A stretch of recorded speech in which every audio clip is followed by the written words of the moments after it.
TV ప్రేక్షకులకు నమస్కారం. రుద్రాక్షలు సందేహాలు కార్యక్రమానికి స్వాగతం. ఈనాటి మన కార్యక్రమంలో మనతో పాటు ఉన్నారు ప్రముఖ రుద్రాక్ష నిపుణులు, వేదగణిత శాస్త్రవేత్త, ఎన్నో జాతీయ అంతర్జాతీయ అవార్డుల గ్రహీత డాక్టర్ పాండురంగారావు గారు. ఇక ప్రతిరోజు కూడా చక్కటి ఇన్స్పిరేషనల్ స్టోరీస్తో, అలాగే లైవ్ ఇన్సిడెంట్స్తో మనందరికీ కూడా ఏదో రకంగా ఏదో నేర్చుకోవాలనే ఉద్దేశంతో చక్కటి విషయాలు అందరితో పంచుకుంటుంటారు గురుగారు. మరి ఈ రోజు ఏ స్టోరీతో వచ్చారో వారి మాటలను తెలుసుకుందాం. ఓం నమః శివాయ. ఓం నమః శివాయ. ఏం చెప్పుకుందాం ఈ రోజు? ఏదో చిన్న కథ, మళ్ళీ ఎప్పటిలాగే చెప్పుకొని కార్యక్రమంలోకి వెళ్దాం. సరే, ఇంటర్వ్యూకి టైం అవుతుంది. 6 నెలల నుంచి ఉద్యోగం లేదు, నానా బాధలు పడుతున్నాడు, చెయ్యని ప్రయత్నం లేదు. రోజు ఇంట్లో వాళ్ళు ఇల్లు నన్ను అంటున్నారన్న యావగింపు అన్నీ కలిపి, సరే ఆ రోజు గబగబా ఇంటర్వ్యూకి బయలుదేరుతూ ఉంటే తండ్రి తిడుతుంటాడు లోపల నుంచి, అరే వెదవ, ఆ ఫ్యాన్ ఆఫ్ చేసి వెళ్ళు, అలా నువ్వు అక్కడ ఎవరు లేరు అక్కడ, అదెందుకు ఆ బంద్ ఆఫ్ చేసి వెళ్ళు అంటే తిట్టుకుంటూ ఫ్యాన్ ఆఫ్ చేసి, తర్వాత అదో టీవీ కూడా ఆఫ్ చేసి వెళ్ళు, అది ఆఫ్ చేసి వెళ్ళావు, నువ్వు చూసేయడం అయిపోయింది కదా, ఆఫ్ చేయి అంటే ఖాళీగా కూర్చున్నాడు కదా, చాదస్తం తప్పితే వచ్చి తనే ఆఫ్ చేసుకోవచ్చు, తనే ఫ్యాన్ కట్టుకోవచ్చు, తనే టీవీ కట్టుకోవచ్చు, అంతా ఏదో చాదస్తం వీళ్ళు చంపేస్తున్నారు.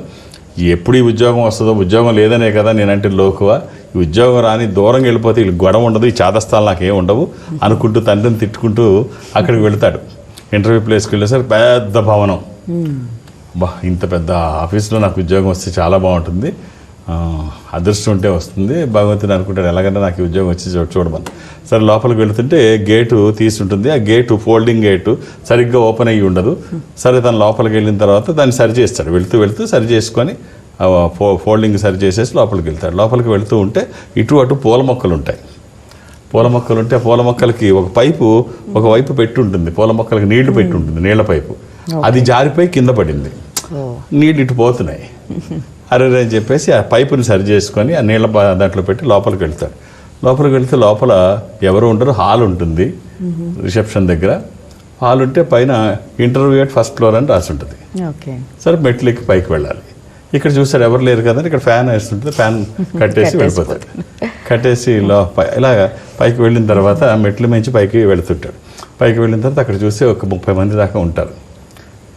సరే ఇంతమందిలో నాకు ఉద్యోగం వస్తుందో రాదో కూర్చుంటారు. ఇంటర్వ్యూకి వెళ్ళేవాళ్ళు ఇటు నుంచి ఇంటర్వ్యూకి లోపలికి వెళ్ళి అటు నుంచి వెనక నుంచి వెళ్ళిపోతున్నారు, ఇటు ఏమి రావట్లేదు. వాళ్ళు ఏం అడుగుతున్నారో, ఇంటర్వ్యూ ఎలా జరుగుతుందో, వాళ్ళు ఏం క్వశ్చన్ చేస్తున్నారో ఏమీ తెలియట్లా. ఆత్రంగా అలా కూర్చొని ఉన్నాడు, తన పేరు ఎప్పుడు వస్తుందా అని. సరే అందరూ వెళ్ళిన తర్వాత తన పేరు వస్తుంది. పేరు వచ్చిన తర్వాత అన్ని సరి చేసుకుంటూ లోపలికి వెళ్తాడు. టైగి అన్ని సరి చేసుకొని లోపలికి వెళ్ళినప్పుడు కూర్చోమని చెప్తే కూర్చుంటాం. కూర్చున్న తర్వాత యు ఆర్ సెలెక్టెడ్, కంగ్రాచులేషన్స్. నేను సెలెక్ట్ అవ్వడం ఏంటి, అసలు ఒక్క క్వశ్చన్ కూడా వేయకుండా నేను సెలెక్ట్ అవ్వడం ఏంటి, అసలు ఏం జరిగింది, క్వశ్చన్లు ఏమి ఉండవా, నిజమేనా అంటే నిజమే, ఇంటర్వ్యూ అయిపోయింది, మా వాళ్ళు అబ్జర్వ్ చేస్తున్నారు ప్రతి మూమెంటు, నువ్వు లోపలికి వచ్చినప్పుడు చూసాం, ఆ ల్యాప్టాప్ పెట్టి అతని ముందు పెట్టమంటారు. ల్యాప్టాప్ పెడితే లోపలికి గేట్ తీసుకుని వచ్చినప్పుడు ఆ గేట్ అస్తవ్యస్తంగా ఉన్న గేట్ని సరిచేసి అది ఆర్డర్లో పెట్టి లోపలికి వస్తాడు.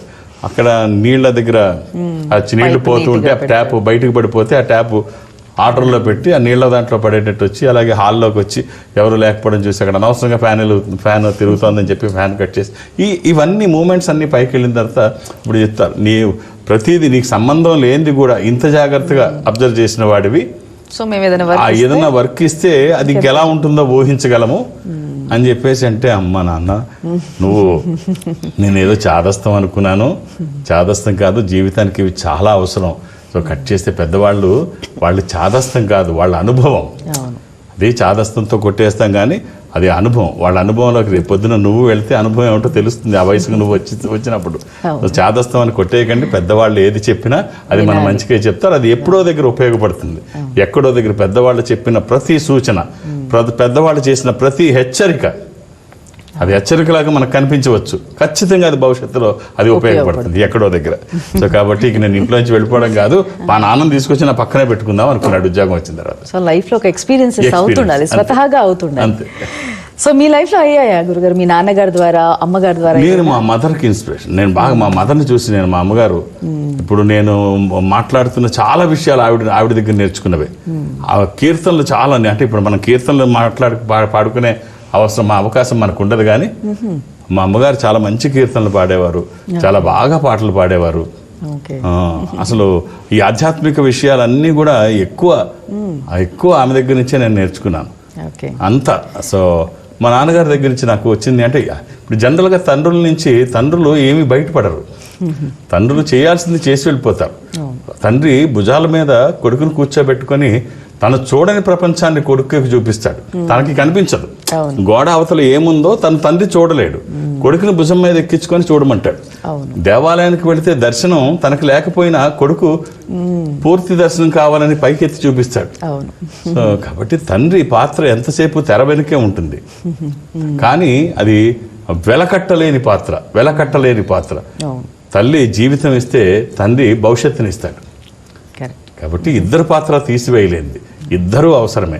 అందుకనే నేను ఎప్పుడూ చెప్తాను, ఎవరు అదృష్టవంతులు అంటే, పిల్లల్లో ఎవరు అదృష్టవంతులు అంటే, ఎక్కువ కాలం తల్లిదండ్రులని దగ్గరగా చూసుకోగలిగిన అవకాశం ఉన్న పిల్లలు గొప్పవాళ్ళు. ఎందుకంటే అది వెలకట్టలేని సంపద. ప్రతి నిత్యము వాళ్ళ దగ్గర నుంచి వెళుతూనే ఉంటుంది. సో ధనం అయితే కరిగిపోతుంది, ఈ సంపద పెరుగుతూ ఉంటుంది. బాగుంది, ఆ వాల్యూస్ అనేది ఇంపార్టెంట్ పిల్లలకి. రైట్ గురుగారు, బాగుంది స్టోరీ. కాల్స్ చూద్దాం. హలో హలో, నమస్కారం అండి, మీ పేరు? మేడం నమస్తే మేడం. మాట్లాడండి, గురుగారు ఉన్నారు. గురువు గారు నమస్కారం. ఓం నమ శివాయ్. ఓం నమ శివాయ్. ఓం నమ శివాయ్. చెప్పండి. మా బాబు 6th క్లాస్ చదువుతున్నాడు స్వామి. 6th క్లాసా? కొంచెం డేట్ ఆఫ్ బర్త్ కొంచెం చెప్పండి స్వామి, ఏం వేసుకుంటే మంచిది. ఇప్పుడు పిల్లలకి డేట్ ఆఫ్ బర్త్ అవసరమా అండి? వాళ్ళకి చక్కగా అనారోగ్యం చదువు తక్కువగా ఉంది గురువు గారు. ఇప్పుడు అనారోగ్యం ఉంటే సంబంధిత వైద్యులకి చూపించండి, దానికి భయపడక్కర్లేదు. వాళ్ళ మెడికల్ సైన్సెస్ బాగా డెవలప్ అయ్యాయి. సో ప్రతిదానికి కంగారు పడక్కర్లేదు, అలా అని భూతద్దంలో చూసి భయపడక్కర్లేదు. అలా అని అశ్రద్ధ చేయమన్న ఉద్దేశం కాదు. ఇక చదువులు అంటారా, పిల్లలు ఆడుతూ పాడుతూ చదువుకుంటేనే బాగుంటుంది. ఆడుతూ పాడుతూ లేకపోతే వాళ్ళకి చదువులు ఎక్కవు, వంట పట్టదు. ఈ సందర్భంలో చదువుల గురించి ఎలా చదవాలో గతంలో చెప్పిన గుర్తు మళ్ళీ 1 నిమిషంలో చెప్తాను. ఆ పిల్లాడికి ఒక అష్టముఖి రుద్రాక్ష వేయండి, గణపతి స్వరూపము, ఆటంకాలు లేకుండా ముందుకు వెళ్ళడానికి. 1891లో శాంతినికేతన్ అనే విద్యా సంస్థని రవీంద్రనాథ్ ఠాగూర్ గారు ప్రారంభించినప్పుడు ఆయన సంస్థలో ఎవరు పిల్లల్ని జాయిన్ చేసేవారు కాదు. ఎందుకంటే అక్కడ క్రమశిక్షణ ఉండదు, చదువులు ఉండదు, పాడు ఉండదు, చదివినోడు చదువుతాడు, ఆడుకున్నాడు అడుగుతాడు, ఎవడు కంట్రోల్ ఏమి ఉండదు. అందుకనే పిల్లలు జాయిన్ చేసేవారు కాదు. అప్పుడు స్కూల్లో సీట్లు దొరకని వాళ్ళు జాయిన్ చేసేవారు. ఎందుకు దొరికేవి కావు అంటే, అప్పట్లో మిషనరీ ఇన్స్టిట్యూషన్స్ కూడా భారతదేశం ఇంకా అప్పటికి రాలేదు. 1891 తర్వాత మిషనరీ ఇన్స్టిట్యూషన్స్ వచ్చిన తర్వాత వైద్య రంగంలో, విద్యారంగంలో వాళ్ళు చోటు చేసుకున్నారు, కాన్వెంట్లు, హాస్పిటల్స్ అవి. అప్పటికి రాలేదు, అందుకని సీట్లు ఇంకా టైట్గా ఉండేవి. అవి వచ్చిన తర్వాత కూడా చాలా టైట్ అయింది. సరే, ఎక్కడైతే సీట్లు దొరకవో వాళ్ళు జాయిన్ చేసేవారు. అలా ఉండేది. ఒకరోజు ఒక ప్లేటర్ గారు వాళ్ళ అబ్బాయిని తీసుకొచ్చి అక్కడ జాయిన్ చేశాడు, అక్కడ సీట్ రాకపోతే. జాయిన్ చేస్తే తర్వాత 3 నెలలు పోయిన తర్వాత నా కొడుకు ఎలా చదువుతున్నాడు చూడడానికి వచ్చాడు. చూడడానికి వస్తే రవీంద్రనాథ్ ఠాగూర్ గారు చెట్టు కింద చైర్లో కూర్చున్నాడు. ఈ పిల్లలందరూ కూడా మొత్తం చెట్టు మీద ఉన్నారు, 2-3 కింద ఉన్నారు. మొత్తం 60 మొత్తం చెట్టు మీద ఉన్నారు. చెట్టు మీద ఉంటే ఆయనకు కోపంతో ఊగిపోతున్నాడు. రవీంద్రనాథ్ దగ్గరికి వచ్చి, నాకు ఈ పిల్లల్ని చూస్తే చాలా కోపంగా ఉంది, ఏమిటిది కోతి కొమ్మచ్చలు ఆడుకుంటూ పైకెక్కి, ఇదా చదువు అంటే? వీళ్ళకి చదువు బాబుకుండా ఈ కోతి కొమ్మచ్చలు ఆడితే ఎందుకు పనికొస్తారు వీళ్ళు? నాకు చాలా బాధగా ఉంది అని చెప్పేసి రవీంద్రనాథ్ చూసి ఆయన అంటాడు, ప్లేటర్ గారు. అంటే అప్పుడు రవీంద్రనాథ్ అంటారు, నాకు కూడా ఈ పిల్లలు 2-3 కింద ఉన్నారు, వీళ్ళు చూస్తే నాకు బాధ వేస్తుంది. నేనంటే ఈ వయసులో చెట్టు ఎక్కలేని, వీళ్ళకేం పోయే కాదు. ఈ వయసులో వాళ్ళు చెట్లు ఎక్కకపోతే ఇక పెద్ద అయిన తర్వాత వాళ్ళు ఏం ఎక్కుతారు, ఏం చేయగలుగుతారు? ఇప్పుడు చేయలేనప్పుడు ఆ చిటారు కొమ్మలు వీళ్ళని పిలవట్లేదా? ఆ ఫ్రూట్స్ వీళ్ళని అట్రాక్ట్ చేయట్లేదా? ఇక్కడే కూర్చొని ఏదో ఏం చేస్తారు వీళ్ళు, ఇక్కడ బాధ వేయట్లేదా వీళ్ళని చూస్తే అని చెప్పి అంటాడు. కట్ చేస్తే శాంతినికేతన్లో చదువుకున్న వాళ్ళే భారతదేశంలో ఉన్నతమైన పదవుల్లో ఉన్నారు. వాళ్ళకి ఎక్కడ క్రమశిక్షణ, చదువులో క్రమశిక్షణ మీన్స్ అంటే వాళ్ళని ఏంటది హాస్టల్లో పెట్టి తాళాలు వేసి చదివి అవి ఏమీ లేవు. మీరు చదవాలనుకున్నప్పుడు చదువుకోండి, ఆడుకోవాలనుకున్నప్పుడు ఆడుకోండి. అలా ఆ రకంగా శాంతినికేతన్లో రవీంద్రనాథ్ ఠాగూర్ విద్యా సంస్థల్లో చదువుకున్న వాళ్ళు మాత్రమే అంటే వాళ్ళు మంచి పొజిషన్లోకి వెళ్ళారు. కట్ చేస్తే మనకి అలాగే భారతదేశంలో భారతీయులుగా ప్రముఖులు ప్రపంచంలో 39 కంపెనీలకి ఈవాటికి కూడా సిఇఓలు గాను, సిఎండీలు గాను ఉన్నవాళ్ళు, సుందర పిచ్చే కానీ, సత్యనారాయణలు కానీ కావచ్చు, ఇలా లెక్క వేసుకుంటే ఈ 39 మంది ఈ మామూలు వీధి బడిలో చదువుకున్న వాళ్లే. ఎక్కడ కార్పొరేట్ సంస్థల్లో ఒక్కళ్ళు లేదు, including doctor APJ Abdul Kalam గారితో సహా. సో మనకి ఏం తెలియజేస్తుంది అంటే పిల్లలు శారీరక వ్యాయామం ఎంత అవసరమో మానసిక వ్యాయామం కూడా అంతే అవసరం. కాబట్టి వాళ్ళు ఆడుకుంటూ చదువుకుంటే వాళ్ళు రాణిస్తారు, మంచి ప్రతిభావంతులుగా ఉన్నతమైన స్థితిలో వాళ్ళు ఉంటారు. కాబట్టి పిల్లలు అనవసరంగా ఇబ్బంది పెట్టకండి. రైట్ గురుగారు, మరో కాల్ చూద్దాం. హలో హలో చెప్పండి, మీ పేరు? నా పేరు రాజు. మాట్లాడండి గురుగారితో. ఓం నమ శివాయ అండి. నమస్కారం అండి. ఓం నమస్కారం. చెప్పండి. నా date of birth 21 May 1989. 21 May 1989. ఏం చేస్తున్నారండి? నేను వ్యాపారం చేస్తున్నాను. ఆదివారం పుట్టినట్టు తెలుసా అండి? తెలుసు గురుగారు. ఏం బిజినెస్ అండి? ఏం బిజినెస్ చేస్తున్నారు? ఇది పాఠ్యమి, కృష్ణపక్షము, బహుళ పాఠ్యమి. Plumbing business. ఇది ధనుసు రాశి. ప్లంబింగ్ బిజినెసా? అవును. ప్లంబరా, ప్లంబింగ్ బిజినెసా? Plumbing business. ఓకే, రైట్ అండి. ఎలా ఉంది, బాగుందా? లేదు సార్, 1 year నుంచి చాలా ఇబ్బంది పడుతున్నా. దానికి రిలేటెడ్ ఏమైనా యాడ్ చేసుకొని బిజినెస్ చేయండి. అది ఒక్కటే తగ్గినప్పుడు బిజినెస్ ఎలా పెంచాలి, దానికి ఫీజిబిలిటీస్, పాసిబిలిటీస్, ఇంకేం చేస్తే వ్యాపారం పెరుగుద్దో చూడండి. తర్వాత దానికి రిలేటెడ్ వాళ్ళని ఎలా అట్రాక్ట్ చేయాలి, వాళ్ళు రావాలంటే ఏం చేయాలి, ఇవన్నీ ఒకసారి ఆలోచించండి. ఏమీ ఆందోళన పడక్కర్లేదు. వేరే వాళ్ళు ఈ బిజినెస్ చేస్తూ వాళ్ళు బాగా చేస్తున్నారు అంటే మనం ఎందుకు చేయలేకపోతున్నాం, ఒక్కసారి ఆలోచించండి. ఎవరైనా if one can do I can do, if one can do I can do. World Disney ఈ మాట ఎందుకంటాడంటే, ఆ చేసిన వాడు మనిషి, ఆ మనిషి చేయగలిగినప్పుడు నేనెందుకు చేయలేను, నేను మనిషినే. సో నేను చేయగలను. తనకేం క్వాలిటీస్తో పుట్టాడో నాకు అవే ఉన్నాయి. If one can do I can do. So ఏమీ ఆందోళన పడక్కర్లేదు. ఒక్కసారి చూడండి, మొత్తం అన్నీ ఒక్కసారి సమీక్షించుకోండి. ఏం చేయాలో ఆలోచించండి. వ్యాపారాన్ని పెంచండి. మీరు వేసుకోవడానికి సప్తముఖి, దశముఖి, ఏకముఖి ఈ 3 రుద్రాక్షలు. 7 ముఖాల లక్ష్మీ స్వరూపము, శని దోషములకి మంచిది. దశముఖి విష్ణు స్వరూపము, మానసిక ఒత్తిళ్లు తగ్గడానికి, వాస్తు దోషములు పోవడానికి. ఏకముఖి రుద్రస్వరూపము, అపమృత్యు బాధలు లేకుండా. ఈ 3 కుదిరితే వేయండి, లేకపోతే 1 వేయండి. ఆల్ ది బెస్ట్ అండి. వచ్చిన తర్వాత చాలా బాగుంటుంది. శుభం. ఓకే, సో చాలా మంది కూడా వాళ్ళకున్న కష్టాలను చూసి నాకున్న కష్టాలు అసలు ఎవరికైనా ఉన్నాయా, అసలు ప్రపంచంలో నేనే ఉన్నానా అని బాధతో బాగా ఫీల్ అవుతూ ఉంటారు. సో ఇట్లాంటి వాళ్ళకి ఏం చెప్తారు మీరు? ఆత్రేయ గారి ఘట్టంలోంచి ఎప్పుడో మాట నాకు బాగా గుర్తు. అగాధమో జలనిధిలోని ఆనిముత్యమున్నట్టులే, శోకాల మడుగున దాగి సుఖమున్నదిలే. ఎప్పుడైనా కష్టం వస్తే బెదిరిపోకు. ఆ కష్టం ఒక సుఖాన్ని తీసుకొస్తుంది, ఒక మంచిని తీసుకొస్తుంది. పరస్పరం సంఘర్షించిన శక్తులలో చరిత్ర పుట్టను. నువ్వు సంఘర్షణ లేకుండా ఏదో సాధిద్దామనుకుంటే ఏమీ కాదు. నీకు ఎప్పుడైతే కష్టం కలుగుతుందో, కష్టం నుంచి రిలీఫ్ పొందాలన్న నీ పోరాటమే ఫలితాన్ని తీసుకొస్తుంది. కాబట్టి ప్రతిదీ ఏం జరిగినా మంచిదే. నువ్వు కంఫర్ట్ జోన్లో ఉన్నంతసేపు ముందుకెళ్ళావు. కంఫర్ట్గా నువ్వు హ్యాపీగా ఉన్నంతసేపు నీ ఎదుగుదల ఉంటుందని అనుకుంటే కేవలం పొరపాటు మాత్రమే.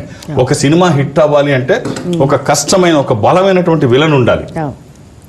ఇప్పుడు మన ఏమిటది పెద్ద సినిమా రాజమౌళి సినిమాలోని బాహుబలిలో విలన్, హీరో ఎలా ఉంటాడో విలన్ కూడా ఏమాత్రం అతను రానాన్ని సెలెక్ట్ చేయడానికి చాలా టైం పట్టిందంట. అంటే హీరో కంటే పెద్దగా ఇంకా బలంగా అలా ఉంటే అంటే కష్టం. విలన్ ఏమిటి కష్టం, విలన్ ఏమిటి ఇబ్బంది, సమస్య విలన్. ఆ సమస్య, ఇబ్బంది, కష్టం అనేది నీకు పెద్దగా కనిపించినప్పుడు మాత్రమే నువ్వేమిటో ఎలివేట్ అవ్వడానికి అవకాశం ఉంటుంది. ఇప్పుడు మనకి చరిత్రలో పానిపట్టు యుద్ధం కంటే పెద్ద యుద్ధం కురుక్షేత్రం. పానిపట్టు కంటే పెద్ద యుద్ధం కురుక్షేత్రం చరిత్రలో.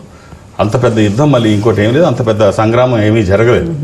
ఆ గొప్ప సంగ్రామంలో కూడా గొప్ప యుద్ధంగా దేవతలు సైతం వచ్చి ఈ యుద్ధాన్ని చూడాలి అనిపించేటువంటిది ఎవరిది జరిగిందంటే అర్జునుడిది, కర్ణుడిది. అవును. ఎందుకు జరిగింది అంటే అభిమన్యుడిని చంపేస్తాడు. చంపడంలో ముఖ్య కీలకమైన పాత్ర కర్ణుడిది ఉంటుంది. వెనక నుంచి పడవడం, ఇదంతా కర్ణుడు చేసిన పనులు. సో తర్వాత అందులో పాలు పంచుకున్న జయద్రథుడిని చంపేస్తాడు అర్జునుడు. అదంతా పక్కన పెడితే కొడుకుని చంపిన వాళ్ళల్లో కీలకమైన పాత్ర వహించాడు. కాబట్టి విపరీతమైన కోపంతో ఎప్పుడు దొరుకుతాడా అని చూస్తూ ఉంటాడు అర్జునుడు. చూసి కర్ణుడు సామాన్యుడు కాదు, అర్జునుడి కంటే ఒక రకంగా బలవంతుడు. అవును. సరే అది చూసి తన ఋషసేనుడిని చంపేస్తాడు. ఎవరు? అర్జునుడు. కర్ణుడు కొడుకుని, తన కొడుకుని తను చంపాడు, తన కొడుకుని తిని చంపాడు. ఇద్దరు తండ్రుల క్రోధం ఎలా ఉంటుందో ఒక్కసారి ఊహించుకో. ఇద్దరూ బలవంతులే, ఇద్దరు క్రోధం. నా కొడుకుని చంపాడని తిన కొడుకుని చంపాడని తను. ఇద్దరు ఒక దగ్గరికి వచ్చేటప్పటికి మామూలుగానే బలవంతులు, అంత ఇదితో ఒకే దగ్గర ఉండేటప్పటికి మొత్తం అక్కడ కురుక్షేత్రంలో యుద్ధం చేస్తున్న అన్ని వర్గాల వాళ్ళు ఆపేసి వీళ్ళిద్దరు యుద్ధం చూడడానికి మొత్తం యుద్ధం ఆపేశారంట. వీళ్ళు యుద్ధం ఆపేసి చూస్తున్నారు. పైనుంచి దేవతలు కూడా ఏం జరుగుతుందని మొత్తం అందరూ కూడా అటే దృష్టి పెట్టారంట. సో అప్పుడు ఆ యుద్ధంలో అర్జునుడు గెలుస్తాడు. సో నిన్ను నువ్వు హీరోగా ఊహించుకో, గెలుపు ఎప్పుడు నీదే. నిన్ను నువ్వు గొప్పగా, ఇప్పుడు మన మస్తిష్కంలో రెండూ ఉంటాయి, నెగిటివ్ పాజిటివ్ అనేది. నువ్వు దేన్ని ఎంటర్టైన్ చేస్తే అదే డెవలప్ అవుతుంటుంది. నువ్వు అర్జునుడిగా నిన్ను నువ్వు ఇది చేసుకో, ఊహించుకో, ఎదర కర్ణుడైనా నువ్వే గెలుస్తావు.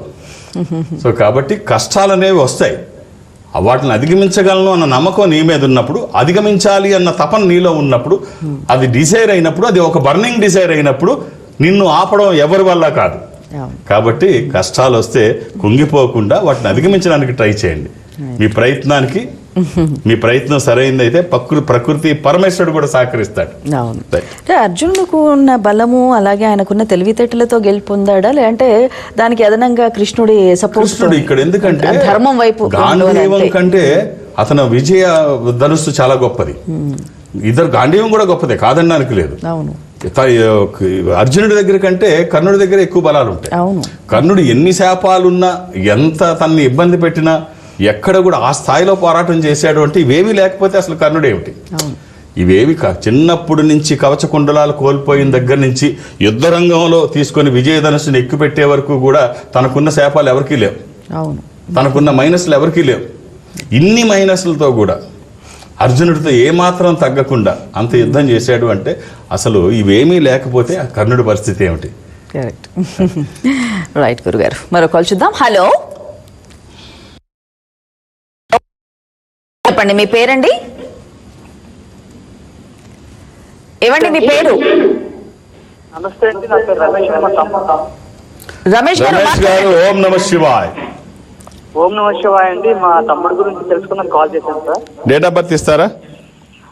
ఓకే, మా తమ్ముడి పేరు మోహన్ అండి. డేట్ ఆఫ్ బర్త్ వచ్చేసి 14/9/1986 అండి.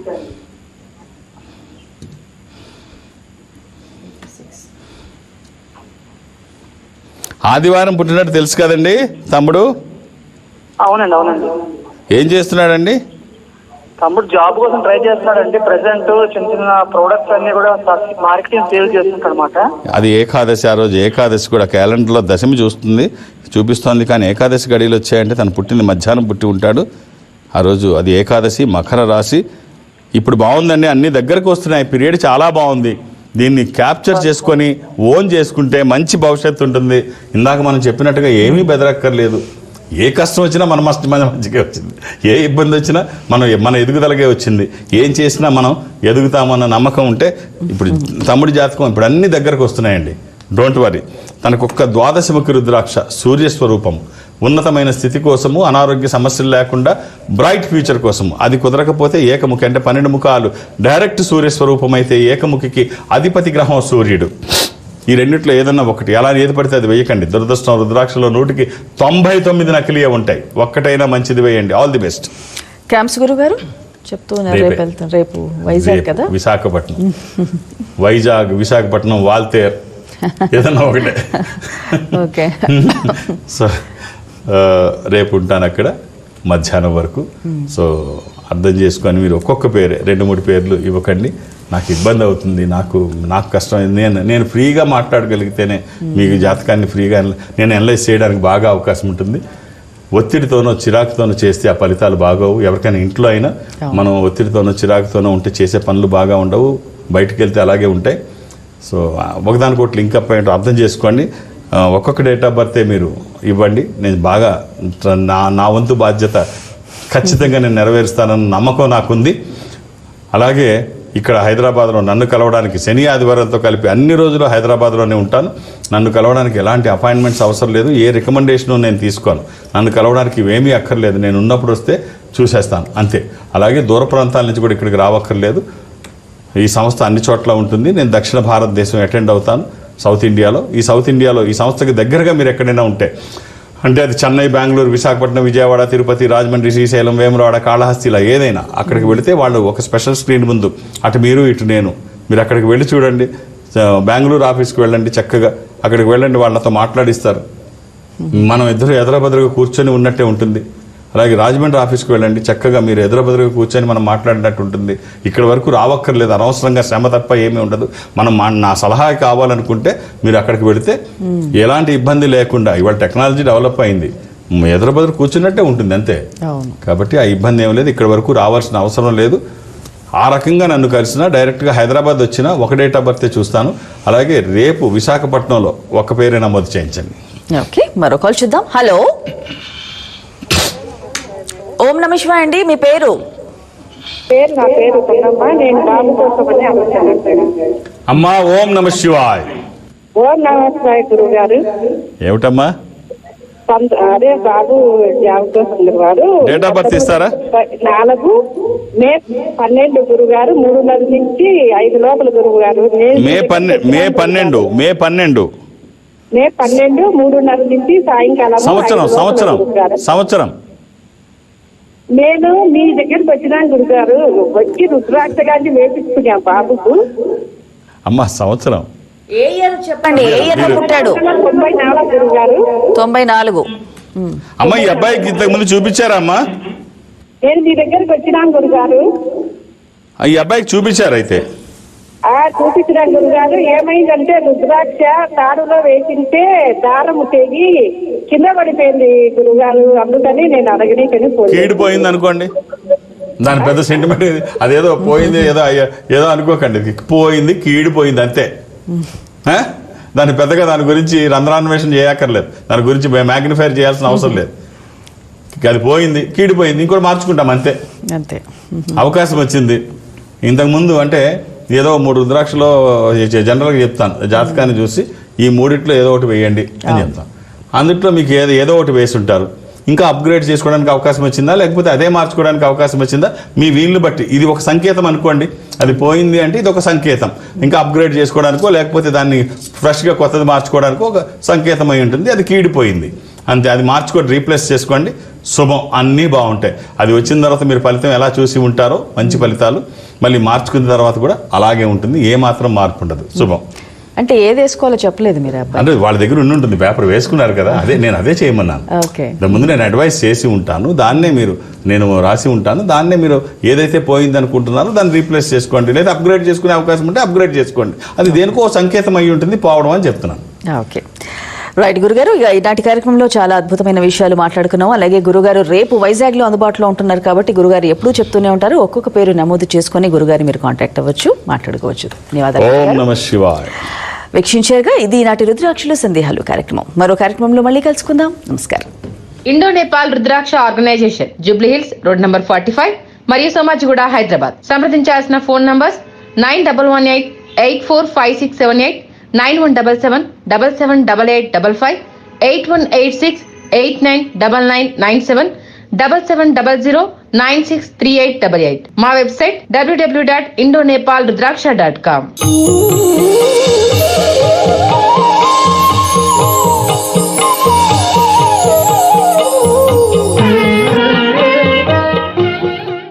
ఓం నమః శివాయ. సమాజ ఆదరణకు నోచుకోని అనాథుల కోసం అమ్మా నాన్న